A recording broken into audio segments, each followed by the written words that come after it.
Company iri kumaina apa yamai Mabhiza kuwekwa yakaita. Payakauya taifunga kuti company yakanaka tisingazivi kuita kwavo. Tashungurudzwa kwenguva yakareba kubva 2019 kusvika pari zvino. Aiziva akaita nemusokoma kuti panokiremo pane mari. Ndopakatanga kundishungurudza kubva 23 kuti awane iyi. Achindishungurudza. Tichimborara musango. Achimboya nepfuti usiku. Ndechitiza. Kuti gari mazuva ashoma vanhu vanga vachishanda imomo vakaita kudzingirisa kunga mheno nembwa.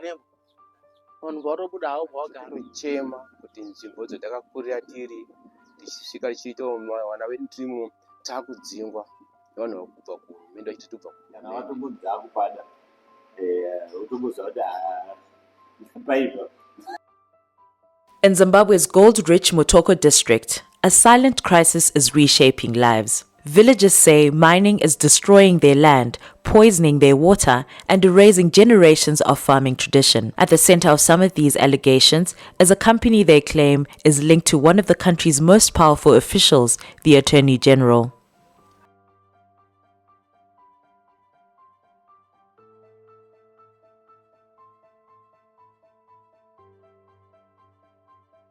Makaha and Banze villages lie deep in Mutoko in eastern Zimbabwe, a region where agriculture has sustained families for generations. But today, villagers say their land is vanishing, carved open by a surge of gold mining ventures. More than 90% of people here rely on communal land and small-scale farming for survival. Nyika ino yachinja. Machinjiro aita ndewekuti kwakuuya mainvesta. Investor arikuuya achitizonini ndanzenda unomaina. Even munda mangu akusvika utanga kutochera. Ini handisina pokurima, handisisina pokurima. Achera munda mangu haana chaanogona kundipawo kuti ndigone kurarama nemhuri yangu. Saka tiri kutochema kuti nzvimbo dzatakakurira tiri tichisvika tichiita vana vedu tirimo takudzingwa nevanhu vakubva kuhurumende vachititubva kuhurumende. Saka tiri kutambudzika kuti hurumende iri kutumira mainvesta kuuya kuno kuzotora minda. Torarama sei nyika yacho yatiomera? Takabva muhondo tichiti aiwa tazvina takutonga iyesu vanhu vachazvina, asi tatova nhapwa tega tichakwanisa kuti tigarisane tiwirirane nesangoti titubva kuhurumende tumwe nehurumende kuti ndinomumaina. Ini ndatoda kubepa kuti ndimaine munda mangu mundibebera kuti handina basa, asi rabva uyu investor auya nerake bepa ndiye ane basa. Saka zvakutoshamisa kuti togara sei munyika yacho, nyika yacho haichagarika. Dambudziko ratauri. Residents say once fertile land used for maize, sorghum, and groundnuts has been overtaken by commercial, artisanal, and illegal mining. Adaptation, we are talking of people getting into mining as a form of adaptation. In in urban settlement, in each corpus. Saka kuti titaura traditional way of living yekurima kusafura iri kutoenda ichifeda. So you would hardly find maybe of now muregion yatataura 50% yevanhu vacho havachatorima vakurarama nemining chete. So the balance ndo inogona kunge ichirima but not to the extent zvavanga vachiita because minda yacho yavanga vachirima ndo yavari kuchera iyo.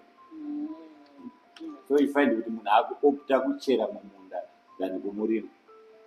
Climate change has already tightened its grip here, longer droughts broken by sudden floods. But villagers say mining is accelerating the damage. Research by the Zimbabwe Environmental Law Association and the Food and Agriculture Organization links small-scale gold mining to deforestation, polluted water sources, and severe soil erosion, intensifying vulnerability to climate shocks. But some allegations go further, reaching into the highest levels of government. Company iri kumaina apa yamai Mabhiza kuwekwa yakaita. Payakauya taifunga kuti company yakanaka tisingazivi kuita kwavo. Iye zvinezvi zvakakwazi kutotiomera pana zvinezvi kuti kana dai mombe dzedu dzikakwira gomo iro riri haumuzivi vanenge vane pfuti. Vanoti inzvimbo yedu yese hakutendera. awo pakapfuliwa munhu wozotonge nani asi pakazopfuliwa munhu akapfuliwa kuma 3 o'clock ma 1 o'clock dzousiku asi pakugarisana iwanga wari nani asi vanhu vacho vese vanongotora munda uyu anotobhadhara uyu haabhadhare anongodzinga kwamai Mabhiza asi kambani yashandisa kuti inozara vanongodzinga vanoshandisa chisimba chomusanganofu asi awo kana dai inonzi mombe yarasikira mawari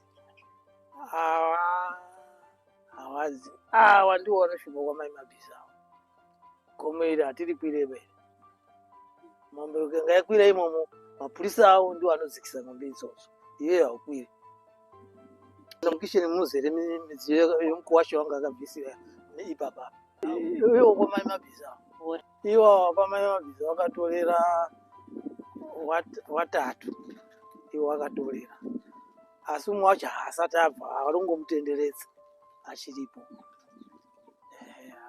nokuti avo vanozombouya kuti wasapo munhu itomupopa shoma saka ipo kumuisa ava havaitepo idambudziko titorino nhamo zvezvo ndaandoda pakumera kwomunda wangu ndashayiwa pakuita nokuti nzvimbo yangu kabhuku kacho kakanobvira kwamayambukira nemota kakangoita muchochoro ukugoma izvo kakaita saka patiri kutoisa iwawa kabeu kadiki kari kuoneka kunga mati yambuke kuno kabeu kanouya kuperera pachikomo chizhinji ichi vari kumaina ichi kuri kuseri uko ndipo pari kutenda wangu taatichiti kumafuro mombe. Villagers allege Iron Castle is owned by Zimbabwe's Attorney General Virginia Mabhiza claims she strongly denies. Mazuva akauya mai Mabhiza pano achiti wada kumaina imomo wakanga wakataura noti mukomana wedu anga akapfegesawo imomo wakataura kuti mugano wedu pakati pegoma isu tiri kusaidhi kokuita tisaidhi kuno asi zvinenge zvakabva wadzinga vanhu vakuita ungari vapoese bva watotanga kutoshanda ndiwo zvakashaya basa ndopanotoa kuti wakanga wauya uchiti isu tiri kuzviziva kuti kuita arimo mugomo mukomana wangu wodzimba dzirapo idzo saka tiri kuda kutoganhura naye isusu kwedu kusaidhi weye anotorawo kuno isu tikuendawo saidhi rekuku tikafunga kuti ichokwadi kunoti gare mazuva mashoma shoma vanhu vanga vachishanda imomo vakaita kudzingirisa kunga mheno nembwa vanhu vatobuda havo bvawagara izvo zvipo ari kupfuchira pavo panotowa nematombo masvina anomariyo pa ndo paitosiyanda vanhu kwese kudai sati akukwira pa ivavava ndo paishanda vanhu papera kupfuchiwa kuno vanhu vachashande uku kunonzi kukunyuka mhene ari kukunyuka anotobvumira kuti uyai mutore zvimatombo zvimwende kogaisa saka vanhu kuku ari kurarama neizvozvo kunoka ukandoona ukaribata vautosungwa iye anomuziva urumba makanga asungwa achinzi uri kushandire pamba pacho panokamgodika aishanda ipapo vanzi kushandire ipapo vaatosunga atomboenda mumapurisa akaza kuti wanatsano wacho mumba mumasofa ake azeremo huku dzake dzazara pano akandoya kwesiyawo pano mbudzi ndo dzasara iko kamheno kana mvura yekumwa chaiva usi kupa vanhu bavo mvura watopa kuna machaina ari kumberi uko ndiye kutopa vanhu mvura iya. A registry research confirms that Iron Castle Trading is a registered company, although its physical file could not be located. During the investigation, a man identified as Chambwera Muyeye claimed ownership of the company. He insisted that the business operates under the name Ancient Iron, not Iron Castle Trading, and accused the reporter of creating difficulties for him by contacting the Attorney General to clarify the company's ownership. Ancient Iron is also officially registered, yet its records were likewise missing from the registry. But further investigation tells a different story. Iron Castle Trading, the company Chambwera claims does not exist, is listed on the Zimbabwe Investment and Development Agency database as a mining company operating in Mutoko and Kwekwe. The listing shows an active investor license set to expire in March 2026. Information that mine belongs to me. Go to Deeds and Companies and check. Go to Ministry of Mines and check. You'll see my name there. I've shown you. Even when I paid the villager, because you were saying villagers, but actually it was one villager whom we displaced and we've already compensated him. Chambwera Muyeye claims ownership but also confirms communication with the Attorney General without explaining the nature of that contact. Because how does the connection between me and the Attorney General comes in? where does it come in? That's the question that I'm having now. Inini anditika kuti iwewe you don't know how, right? I'm getting the same question from the Attorney General anditika kuti where do I come in? But Company yako anditi kuti imimi do you move around saying I own the company? What are you actually hiding? When I'm not. Or maybe Virginia Mabhiza denied any link to Iron Castle and questioned the allegations. Repeated attempts to secure a face-to-face interview were unsuccessful. No, I have no idea of what you're talking about. Where is that village? I know nothing about it. Maybe unless they can give you further information, things like that. Okay, so you have no connection whatsoever with them? No, none whatsoever. And suppose there was, is it a crime to own a project? No. You must be very careful what you write, you guys. I don't want people who continue peddle lies about me. What have I done? What's your interest? Why are you asking me those false questions based on falsehoods? I'm a journalist and my job is to ask... No. Journalist, it's in writing and I want to understand where you're coming from. How do I know you are the person who has identified themselves? Come to me and we talk if you've got issues that you want to discuss with me. Okay. I'm saying if you want to... what you're asking me is totally unfounded. That's the starting point. However, if you have anything that is substantive which you may want to ask from me, why don't you make an appointment and come to my office? We talk. I also want to confirm your identity because there are some people who have been peddling falsehoods, malicious falsehoods about me. So I'm not so comfortable talking on the phone. That's okay. You're free to make an appointment with my PA. If you talk to me on WhatsApp, I can share with you the contact. All right. We make a proper appointment and talk. Before we write falsehoods about other people, I don't think you also want people to peddle falsehoods about yourself. Definitely. So in the same vein, let us respect each other, get to know the truth before we peddle falsehoods. During the investigation, the reporting team faced intimidation. I was warned to stop. I was told I was biting more than I could swallow. Different people called me, some friendly, some not, all saying the same thing. This story would bring me trouble if I continued. This is a reminder of dangers journalists face when investigating mining interests and political power in rural Zimbabwe. Villagers also accuse politically connected figures, including former ZANU-PF Communications Director Daniel Masukuma, of land seizures linked to mining claims. Munzvimbo ino tiri kushungurudzwa zvakanyanya nainvestor anonzi Daniel Masukuma. Tashungurudzwa kwenguva yakareba kubva 2019 kusvika pari zvino izvi. Daniel Masukuma anongosvika achitora minda yevanhu. Haana pamusoroi. Anoti handina sabhuku, handina kanzela, handina mambo, handina anoenda pamberi pangu. Saka anongosvika achiita zvaanoda munzvimbo ino iyi. Iko zvino zvitiri vanhu 10, misha 10 iri kushungurudzwa naDaniel Masukuma. Anongosvika achitanga kutomaina paminda yevanhu asina kana excuse. Sisi takasangana nazvo kubva 2019. Tine claim yedu inonzi Bunyoro Mining Syndicate. Daniel Masukuma takamuziva ari investor. Akauya muno mu2013 akabatana akaita joint venture newe kwaNgomo. Asi zvadaro izvozvo akazoda kuyambukira achibva kunzvimbo yekwaNgomo achida kubatanidza bloko rekwaNgomo nerekwaMunyoro. Ndopa akatanga kuti shungurudzo achiti ibva ipapo nepangu. Asi pamusoro pezvo isusu mapepa tinawo tinobhadhara mutero. Zvese tinazvo. Akatanga kuti shungurudzo achitiendesa kumapurisa. So rega taenda kunovatenda koti. Akatipwanyira matengi, akatipwanyira dzimba. Panowa ndo patairarama napo titoone chouwiri. Akatanga kutora munda wamama wangu, vanova mai vangu ini. Vanonzi Diana Manseka. Akazotora munda waTonia Sitesha. Akatora munda waChenai Munyoro. Akatora munda waCharles Chafi. Zvinova zviri kuita kuti vanhu ivo vari kushungurudzika zvakanyanya mupfungwa. Zvokuti mararamiro avari kuita pari zvino izvi akatooma nekuti havasina pekurima. Vamwe vacho vakanga vatofenza.